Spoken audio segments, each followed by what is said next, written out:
अस्सलाम वालेकुम जी, मैं हूं आपकी होस्ट अनिशा और आप देख रहे हैं K21 न्यूज़ और हमारा शो हेल्थ 21 जो कि है ईसा लेबॉर्ट्री की जानिब से। और आज का शो बहुत बेहतरीन होने वाला है। मेरे लिए बहुत सारी चीज़ें बिल्कुल नहीं है क्योंकि आपने हेल्थ शो पे मैंने हर हवाले से हर टॉपिक पे शो किया। उसके अलावा आपने जब मेरा सैटरडे संडे मॉर्निंग शो भी देखा तो उसमें भी काफ़ी ऐसे टॉपिक होते थे जिसकी अवेयरनेस जो है मेरे हाल से वो मुझे लगता है कि बहुत बेहतरीन चीज़ होती है। क्योंकि पाकिस्तान की अगर बात की जाए तो यहाँ जो है अवेयरनेस जो है वो हम लोगों को नहीं है, जिसकी वजह से बहुत सारी ऐसी चीज़ें होती है कि हम अपने सेहत के साथ भी खेल लेते हैं।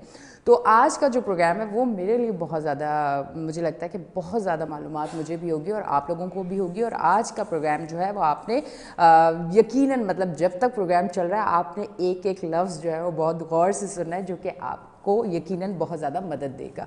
हमारे साथ मौजूद हैं जी MD वन स्टेप डायग्नोस्टिक्स, उनका नाम है जी जावेद अहमद साहब। उनको मैं अपने शो पे वेलकम करती हूँ। अस्सलाम वालेकुम। वालेकुम अस्सलाम। कैसे? मैं बिल्कुल ठीक हूँ सर, आप कैसे हैं? थैंक यू वेरी मच, आपने मुझे बुलाया इस शो के लिए। थैंक यू और अच्छा लग रहा है कि अवेयरनेस के प्रोग्राम हम लोग कर रहे हैं मेडिकल का, हमें करने भी चाहिए। अच्छा, मुझे थोड़ा सा ये बताइएगा कि सबसे पहली चीज़ तो मैं ये बात पूछना चाहूँगी क्योंकि मेरी आवाम भी यकीनन अक्सर हो सकता है कि आपको भी आसपास ऐसे लोग नज़र आते हो जो ये कहते हो कि MRI या CT स्कैन से तो और प्रॉब्लम हो जाते होंगे ना, अगर वो करवाएंगे तो हो सकता है कि उसमें हमें मशीन में जाना पड़ता है। इस तरह के आम सवाल जो कि सुन के बड़ी हैरत होती है क्योंकि अवेयरनेस की कमी है। थोड़ा सा इस हवाले से हम सबसे पहले एक बेस बनाते हैं कि हम ये बताते हैं कि आया इस चीज़ से कोई नुकसान नहीं है, और नुकसान अगर है तो उसमें आपकी क्या गलती है वो भी आपको बता दें। नहीं, इसके बारे में बता दूं आपको जी कि MRI से वाकई लोग घबराते हैं। उसकी कुछ जगह पे ऐसी इक्विपमेंट्स हैं, मशीन्स हैं जो कि बिल्कुल ही हम जिसे क्लोज़ कहते हैं ना, बंदा अंदर जा रहा है खौफ खाता है कि पता नहीं मैं कहाँ जा रहा हूँ। अल्हम्दुलिल्लाह जो हमारे पास इक्विपमेंट है वो ओपन मशीन है, ठीक है। अच्छा, यू फील कि आप अपने घर के एक बिस्तर पे लेट रहे हैं, ठीक है।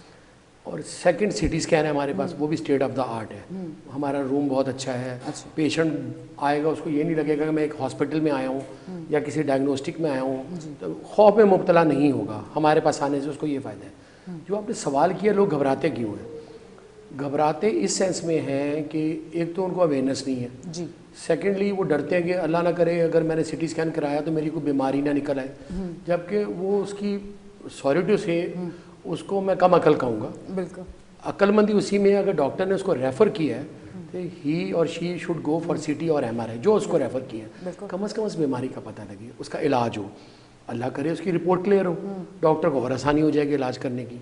तो इसके ये बेनिफिट्स हैं। तो हम लोग नेगेटिविटी साइड पे चले जाते हैं।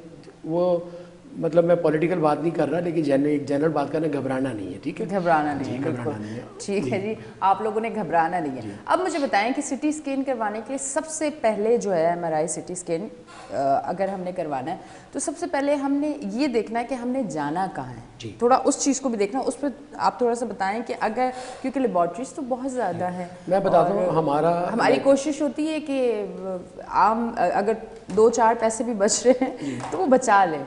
तो वो इससे क्या रिजल्ट में भी फ़र्क पड़ता है, क्या चीज़ें होती हैं? थोड़ा सा बिल्कुल ठीक कह रही हैं। अब जैसे हम वन स्टेप डायग्नोस्टिक और ईसा लैब का हमारा कोलैबोरेशन है, ठीक है। ठीक है, हम लोग ये दूसरों से हम अपने आप को बेटर इसलिए समझते हैं कि सर्विसेज बहुत ज़रूरी हैं, पेशेंट केयर बहुत इंपॉर्टेंट है। इक्विपमेंट वाइज अल्हम्दुलिल्लाह भी हम प्राउडली फील करते हैं कि ना we are Aga Khan are same कुछ इक्विपमेंट्स में, ठीक है। आगा खान एक इंस्टीट्यूट है बहुत बड़ा, तो सर्विस बहुत ज़्यादा इंपॉर्टेंट है। एक पेशेंट आता है आपके पास, आप उसको ओन कैसे करेंगे?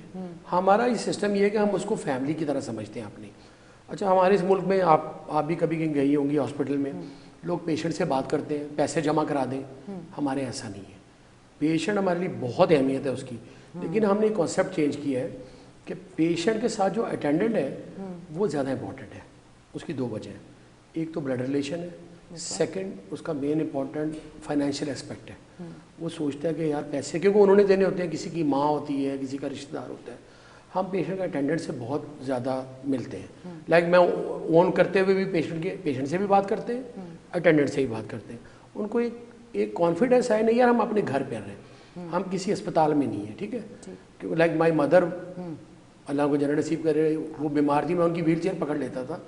तो हमने एक इस तरह की टीम बनाई हुई है, अगर मेरा फॉर एग्जांपल कि कोई स्टाफ अवेलेबल नहीं है, समटाइम नहीं होता, इमरजेंसी है, तो मैं भी व्हील चेयर पकड़ लेता हूँ।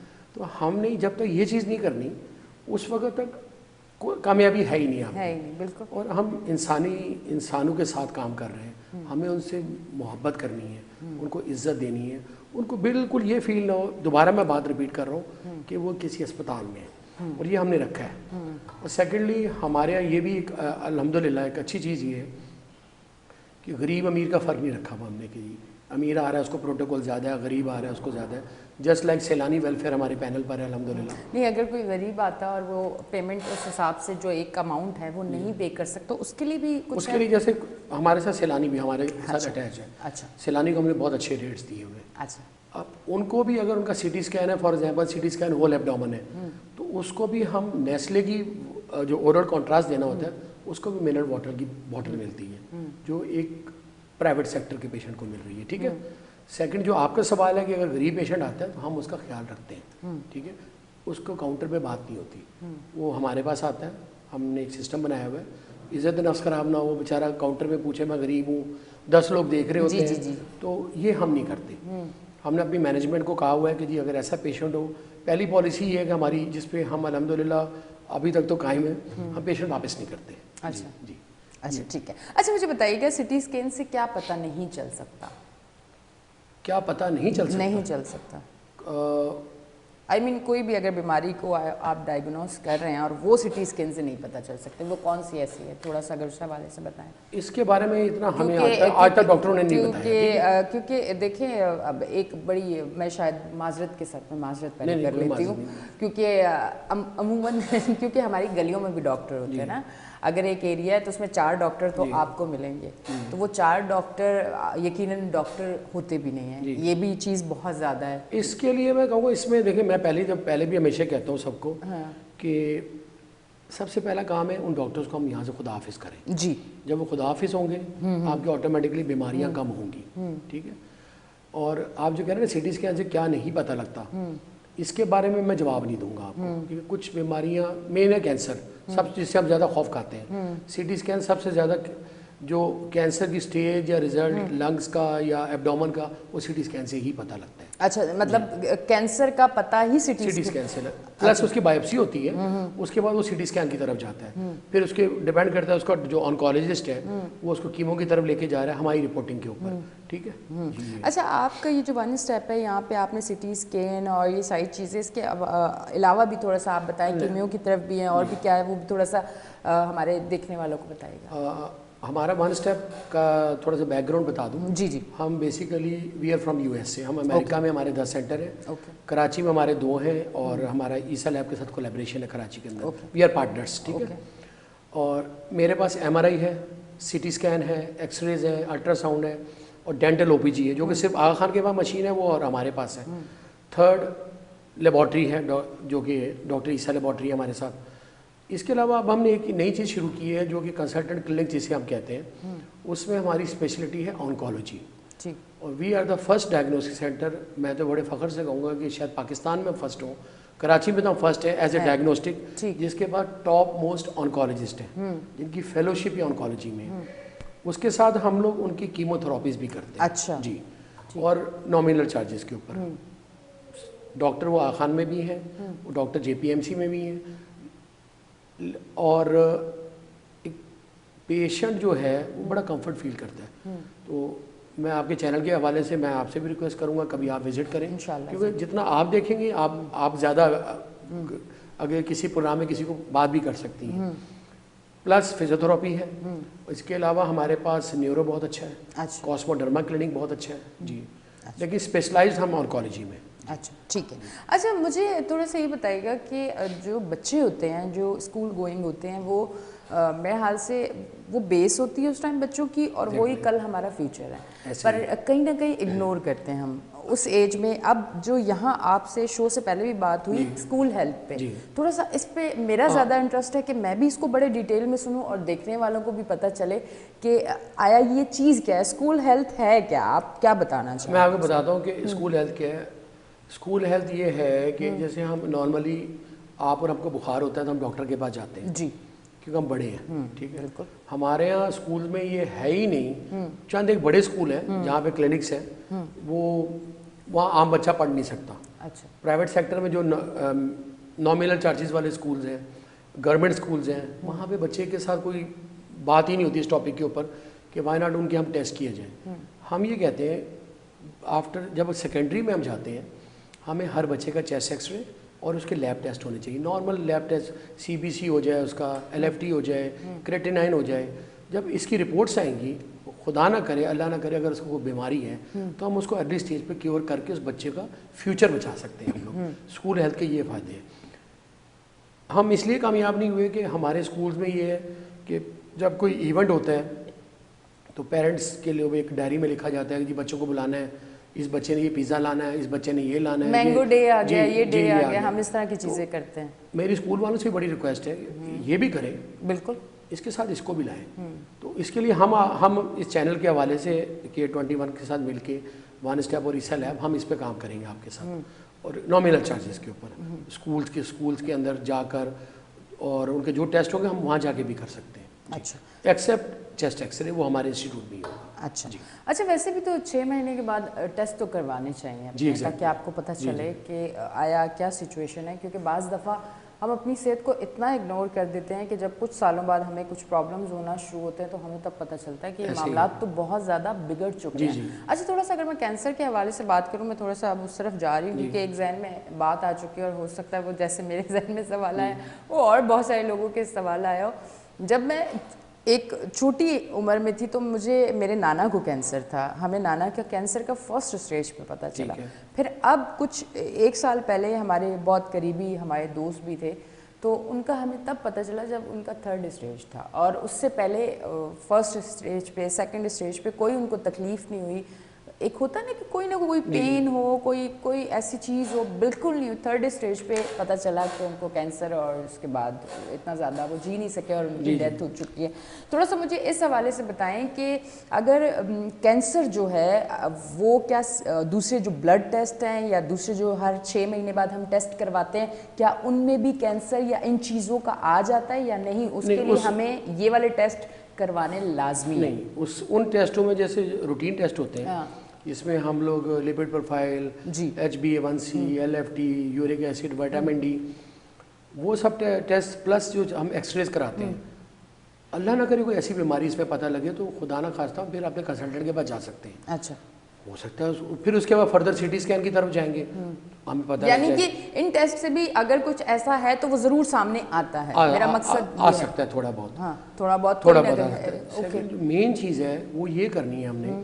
आपको छोटा सा कि दाना निकलता है, थोड़ी सी जिसे हम कहते हैं, तो हम क्या करते हैं उसको कट करके खारिज करते रहते हैं, वो फैल जाता है। तो बजाय उसको हम इजी लेने के हम डायरेक्ट अपने सर्जन के पास जाएं, उससे मशवरा लें, वो फिर आपको बताएगा।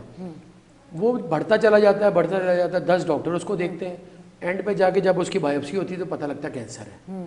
ये भी चीज़ है, ठीक है। प्लस जो डायबिटिक पेशेंट है उनको तो लाजमी ही इन चीज़ों का ख्याल करना है, ठीक है। डायबिटिक अगर किसी को चोट लगती है तो वो उसका जख्म ठीक होने बहुत टाइम लगता है, बिल्कुल ऐसे। तो ये अवेयरनेस भी हमें देनी है लोगों को, ठीक है। और मैं तो लोगों से कहूँगा आप हर 6 महीने बाद टेस्ट कराएं, मरना सब ने, ठीक है। दुनिया में किसी ने नहीं रहना, अल्लाह ना करे कि आप और हम, अल्लाह ताला हम सबको सेहत दे, क्यों हम इतनी तकलीफ से दुनिया से जाएं। तो खुदा ताला से दुआ करें। अल्लाह ने हमें एक सबसे अच्छी चीज़ ये हो गई है, अब हमारे पास सोशल मीडिया है, अवेयरनेस है। अब तो गांव के बंदे को भी पता है कोलेस्ट्रॉल क्या चीज़ है, वो भी कराता है, उसको भी शुगर का पता है। तो हम शहर में रहते हुए वाई नॉट बच्चों की तरफ भी करें और हम बड़े भी इस तरफ जाएँ। बिल्कुल।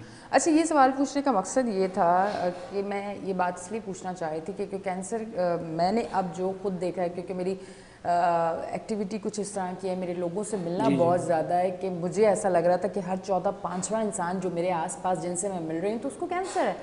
तो अब आपकी बात से मैंने ये चीज़ वो की कि जिस तरह हर 6 महीने के बाद मैं अपने ब्लड टेस्ट अपनी सारी चीज़ें, कोलेस्ट्रॉल, जो है चेस्ट एक्सरे है आपका, इसका मैं करवाती हूँ, लिपिड प्रोफाइल, क्योंकि हम लोग सुबह की धूप नहीं लेते हैं, तो विटामिन डी का भी मैं करवाती हूँ, क्योंकि फिर मुझे प्रॉब्लम्स, थोड़ा सा तकलीफ, हड्डियों में दर्द, पैरों में दर्द, तो वो उसका भी मैं करवाती हूँ। अब मैं ये पूछना चाह रही थी, और मैंने ये इसीलिए पूछा कि हर 6 महीने बाद भी टेस्ट करवा रही हूँ, और उसके बाद अल्लाह ना करे कि ये अगर बीमारी है तो क्या इन टेस्टों में आ जाती है, और अगर नहीं आती तो ये MRI CT स्कैन एक्सपेंसिव है, मेरे हाल से हर कोई नहीं अफोर्ड कर सकता। ये बिल्कुल ठीक है, तो मैंने ये इसलिए पूछा। आपने बिल्कुल सही पूछा। अभी मैं सॉरी, इसमें अल्ट्रासाउंड भी करवाना चाहिए आपको, ठीक है, होल एब्डोमेन खास, ये ज़रूरी है, ज़रूरी है। और लैब टेस्ट जैसे हमारे पास डॉक्टर ईसा लैब और हम लोग मिलके जो काम कर रहे हैं लेबॉर्ट्री में, हम लोग पेशेंट की को डिस्काउंट्स देते हैं, हमने पैकेजेस बनाए हुए हैं ऐसे, ठीक है, जिसको हम आगा खान में एग्जीक्यूटिव चेकअप कहते हैं, हमारे यहाँ भी होता है वो, ठीक है, और उसके अंदर साथ लैब टेस्ट है, वो एफिलिएशन के साथ हमने एक डिस्काउंटेड रेट्स बनाए हुए हैं। अच्छी बात है, होना चाहिए।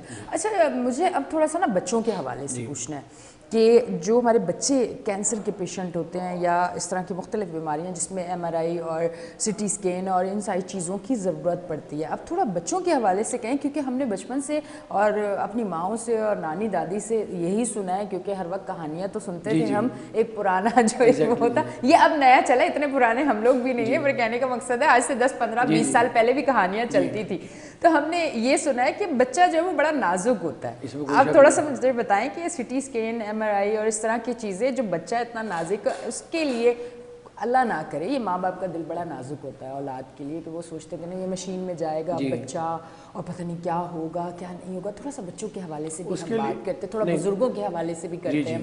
आपने ये भी बहुत अच्छा सवाल किया है। मेरे पास NICS से बहुत बच्चे आते हैं। अच्छा। कुछ पीड्स के डॉक्टर हैं जो मशहूर डॉक्टर हैं, वो हमें रेफ़र करते हैं MRI के लिए। किसी को ब्रेन के अंदर प्रॉब्लम है, छोटे बच्चों के साथ ज़्यादा प्रॉब्लम ही ब्रेन के अंदर आती है, ठीक है, और वो माँ बाप होते तो परेशान है, फिर हम उनको इतना कॉन्फिडेंस देते हैं, उनकी काउंसलिंग करते हैं कि नहीं आप परेशान ना हो, आप बैठें, थोड़ा टाइम लगेगा, फिर हम उनको कुछ ड्रॉप देते हैं, बच्चा सो जाता है, बड़े आराम से CT और MRI इसको हो जाए। CT में टाइम नहीं लगता, MRI में थोड़ा टाइम कंज्यूमिंग है, ठीक है, तो उसके लिए वही बात है कि हम जो हम सर्विसेज की बात करते हैं कि हमने उस फैमिली को ट्रीट कैसे करना है, उस फैमिली को कॉन्फिडेंस देना है, उस फैमिली को ये कहना कि नहीं भाई आपका बच्चा हमारा बच्चा है, और होना भी चाहिए। ये नहीं कि हमारा हमारी लेबॉर्ट्री या हमारा इमेजिंग सेंटर है तो हम इसलिए करें, ऐसे वो अपनी जगह पर है, बिजनेस अपनी जगह पर है, पहले हमारे लिए वो बच्चा हमारा बच्चा है, तो अल्हम्दुलिल्लाह अल्लाह का शुक्र है, आसानी से हो जाता है हमारे पास। अच्छा, ठीक है। MRI के बुनियादी असूल क्या है? कोई असूल नहीं है। MRI की सबसे बड़ी बात ये है कि उसमें रेडिएशन नहीं है। अच्छा। वो मैग्नेटिक है, ठीक है। ओके। अब कुछ लोग होते हैं बड़े बड़े जवान भी होते हैं, डर जाते हैं, मशीन में नहीं जाते। ऐसे पेशेंट भी देखे मैंने जो कि नहीं करा पाते हमारे, वो रेशो कम है। इसलिए MRI की बुनियादी असूल ये कि डर एक दिमाग से ऐसे भी देखें कि अगर सुबह है तो वो रात को परेशान हुए, बिल्कुल बिल्कुल है, अपना BP हाई कर लेते हैं, क्योंकि वो आप थोड़ा सा मशीन के अंदर जाना होता है ना, तो इंसान कहता है मैं मरूँ ना, ये एक इंसान की साइकी है, वो खौफ खाता है यार मैं इस मशीन में जा रहा हूँ, पता नहीं मेरे साथ क्या होना है, जबकि ऐसा नहीं है, उसी का भला है। जी अच्छा, ठीक है। अब मुझे बताइएगा कि आपने जो पहला, जो मैंने स्कूल हेल्थ पे बात की, तो ये जो आपने बच्चों के हवाले से, जो स्कूल में बच्चे हैं, इनके लिए सबसे पहली बार जो स्टेप उठाया वो कितने अरसे पहले उठाया, और उसका क्या फीडबैक था वालिदैन की तरफ से, स्कूल्स की तरफ से, उनकी मैनेजमेंट की तरफ से या गवर्नमेंट की तरफ से? थोड़ा सा अगर हम उस पर भी बात करें, क्योंकि आपका जो काम है मेरे हाल से अगर उसमें गवर्नमेंट आपको सपोर्ट करे तो मेरे हाल से और बेहतरीन हो सकता है। उसके लिए हम ये कहते हैं कि गवर्नमेंट पे मैं पहले आ जाता हूँ। जी जी। गवर्नमेंट अल्हम्दुलिल्लाह हमारी सिंध गवर्नमेंट है, हम सिंध में ही रहते हैं। हाँ, और पॉलिटिकल वाली बात नहीं है, अगर हम सब मिलके काम करें ना, गवर्नमेंट अगर लोगों को फैसिलिटेट करे कि नहीं उनके कार्ड्स हों, वो इसकी ये कार्ड आए उनका, तो उन बेचारों का इलाज हो जाए। अब वो यहाँ कब होता है हमारे इस मुल्क में मुझे नहीं पता, तो मैं आपको अपना एक्सपीरियंस बता रहा हूँ। 15 साल पहले, आई थिंक 17 साल पहले, हमने एक स्कूल हेल्थ पे मैंने पर्सनली काम किया। अच्छा। अमेरिका से वापस आए, मुझे बड़ा शौक था बच्चों के, मैं अपने स्कूल गया। मैं सर, मैं लास्ट में ये भी आपसे पूछूंगी, सर माजरत के साथ, इस जवाब के बाद हो सकता है मेरे जहन से निकल जाए, अमेरिका में और पाकिस्तान में फ़र्क का भी बताइएगा, पर पहले हम इस पे। मैं जब स्कूल में, मैं बेसिकली गुलिस्तान का पढ़ा हुआ हूँ, पहले अपने स्कूल गया। अच्छा। इत्तेफाक से वहाँ डॉक्टर अवेलेबल थी। अच्छा। फिर कुछ स्कूल में हम लोग मार्केटिंग करने के, पर्सनली प्रिंसिपल से मिला। एक स्कूल हमें मिला तो उनके पास फंड था, उन्होंने कहा कि आप हमारे बच्चों को टेस्ट करें। ओके। उसमें आई थिंक 600 बच्चे थे, जिसमें 50 बच्चे हमें इन्फेक्टेड मिले। ओह ठीक है, किसी को ट्यूबरक्लोसिस था, किसी के अंदर ब्लड की कमी थी और किसी को इन्फेक्शन था। अल्हम्दुलिल्लाह उन 50 बच्चों का इलाज हुआ हमारी रिपोर्टों के बाद। अब तो बड़े हो गए होंगे, कोई कहाँ होगा कोई कहाँ होगा। तो मेरी ये बड़ी वालिदैन से भी रिक्वेस्ट है कि अपने बच्चों को ज़रूर टेस्ट करवाएं। ये छोटे से टेस्ट होते हैं, इसमें खर्चे नहीं होते। हम अपने मोबाइल्स पे, हम डिनर्स पे बहुत खर्चे कर देते हैं, अपने कपड़ों में बहुत खर्चे करते हैं, बच्चों के कपड़ों पे भी बहुत करते हैं। ये 5-6 हज़ार अगर खर्च कर लेंगे तो अल्लाह ताला उन बच्चों को ज़िंदगी दे, सेहत दे, तो उनका बेनिफिट है। बिल्कुल। लास्ट में आप कोई हमारे देखने वालों को कोई मैसेज देना चाहें? देखने वालों को मेरा ये मैसेज है कि अपनी सेहत का ख्याल रखें, अपनी लाइफ के अंदर पॉजिटिव रहें और पिछला जो वक्त गुजर गया उसको भूल जाएं, खुश रहा करें। दोबारा सेहत की तरफ आऊँगा, सेहत का ख्याल रखें, अच्छा खाएं और अल्लाह ताला से दुआ मांगते रहें कि अल्लाह ताला हमें सेहत दे, खुश खुरम रखे। और हमारा ऑन बिहाफ ऑफ हम वन स्टेप डायग्नोस्टिक और डॉक्टर ईसा लेबॉर्ट्री इस चैनल के थ्रू हम आप सबसे कहेंगे, आप लोग अगर इसके थ्रू आएंगे हम आपको डिस्काउंटेड भी करेंगे। ठीक है, ये ज़रूर हम उनको देंगे और लैब्स में भी और अपनी MRI और CT स्कैन में भी। जी थैंक यू वेरी मच। जी नाजरीन, आप देख रहे थे हमारा शो हेल्थ 21 और आज का शो क्योंकि हो सकता है कि हमारे जहनों में बसा हुआ होता है कि CT स्कैन, MRI ये चीज़ें बड़ी ख़तरनाक है, मशीन के अंदर जाना है और फिर पता नहीं कौन सी शुआएँ हैं, क्योंकि हमें तो हर चीज़ शुआओं पे आके लग जाती है, शुआएँ जाती होंगी और फिर पता नहीं क्या क्या चीज़ें होती होंगी। आज का शो मुझे इसलिए अच्छा लगा कि इसमें वो चीज़ें हमें क्लियर हो गई हैं कि ये वो है जिससे हमें हमारी बीमारी का पता चलेगा, हम अपनी सेहत को बेहतर करने के लिए आगे जो स्टेप उठाना है वो हम उठा सकते हैं। तो आज का प्रोग्राम यकीनन आपको पसंद आया होगा। अपनी होस्ट एनिशा को दें इजाज़त, फिर मिलेंगे। अल्लाह हाफ़िज़।